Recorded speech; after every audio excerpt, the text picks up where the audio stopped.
कोपरगावात गेल्या काही वर्षांपूर्वी पोलीस स्टेशन आणि पोलीस वसाहत याची मोठ्या प्रमाणात दुरावस्था झाली होती।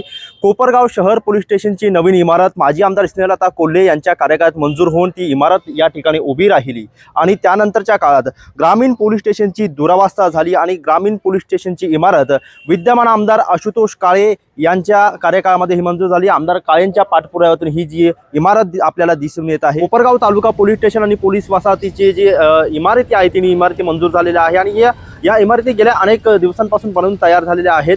उद्घाटनाच्या प्रतीक्षेत ही इमारत होती। गेल्या अनेक दिवसांपासून मुद्दा गाजतोय की या इमारतीचा उद्घाटन कधी होणार, लोकार्पण कधी होणार, परंतु मुहूर्त जे आहे ते ठरलेला आहे। त्याचबरोबर आपण जर बघितलं तर एक भव्य आणि अद्यावत सर्व सोयी सुविधांनी युक्त अशा पोलीस वसाहतीचे दोन इमारती आहे। या ठिकाणी आपण जर बघितलं तर अधिकाऱ्यांसाठीची इमारत आहे, पोलीस कर्मचाऱ्यांसाठीची इमारत आहे, दोन्ही इमारती आणि कोपरगाव ग्रामीण पोलीस ठाण्याची जी इमारत आहे तिन्ही इमारती बनवून तयार होते। परंतु या ठिकाणी उद्घाटनाअभावी जे आहे कामकाज या ठिकाणी सुरू करता येत नव्हतं, परंतु आता याला मुहूर्त मिळालेला आहे। मुहूर्त याचा ठरलेला आहे 2 फेब्रुवारी रोजी अहिल्यानगर जिल्ह्याचे पालकमंत्री राधाकृष्ण विखे पाटील यांच्या हस्ते या पोलीस वसाहत आणि पोलीस स्टेशनचे कोपरगाव तालुका पोलीस स्टेशनची जी नवीन इमारत आहे त्याचं लोकार्पण, त्याचं उद्घाटन होणार आहे, अशी माहिती कोपरगाव विधानसभा मतदारसंघाचे आमदार आशुतोष काळे यांनी दिलेली आहे।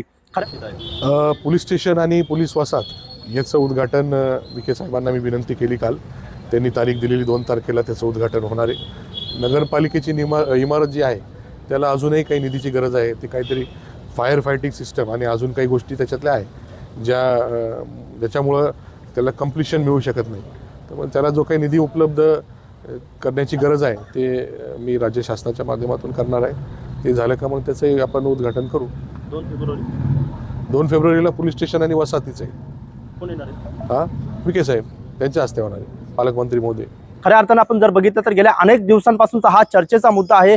कोपरगाव तालुका पोलीस ठाण्याची जी सध्याची इमारत आहे मोडकळीस ही इमारत आलेली होती आणि त्यामुळे कुठेतरी पोलीस बांधवांना याचा त्रास सहन करावा लागत होता, परंतु आता याची प्रतीक्षा संपलेली आहे आणि लवकरच अर्थातच 2 फेब्रुवारी रोजी जिल्ह्याचे पालकमंत्री राधाकृष्ण विखे पाटील यांच्या हस्ते विविध मान्यवरांच्या उपस्थितीमध्ये याच कोपरगाव तालुका पोलीस ठाण्याची इमारत असेल किंवा जे कोपरगाव पोलिसांसाठी वसाहत बांधण्यात आलेली आहे पोलीस उद्घाटन जे आहे तर 2 फेब्रुवारी याचा मुहूर्त ठरलेला आहे। त्यामुळे कायदा सुव्यवस्थेची जबाबदारी पार पाडणाऱ्या पोलिसांना देखील आता कार्य करताना जे आहे तर सक्षमरित्या हे काम करता येणार आहे। त्यामुळे आता जी प्रतीक्षा गेल्या अनेक दिवसांपासून होती की कोपरगाव तालुका पोलीस ठाण्याचे इमारतीचं लोकार्पण कधी होणार, त्याचबरोबर वसाहतीचं लोकार्पण किंवा उद्घाटन कधी होणार, ही प्रतीक्षा आता संपलेली आहे आणि 2 फेब्रुवारी रोजी याचा उद्घाटन पालकमंत्र्यांच्या हस्ते होणार असल्याची माहिती आमदार आशुतोष काळे यांनी दिली आहे।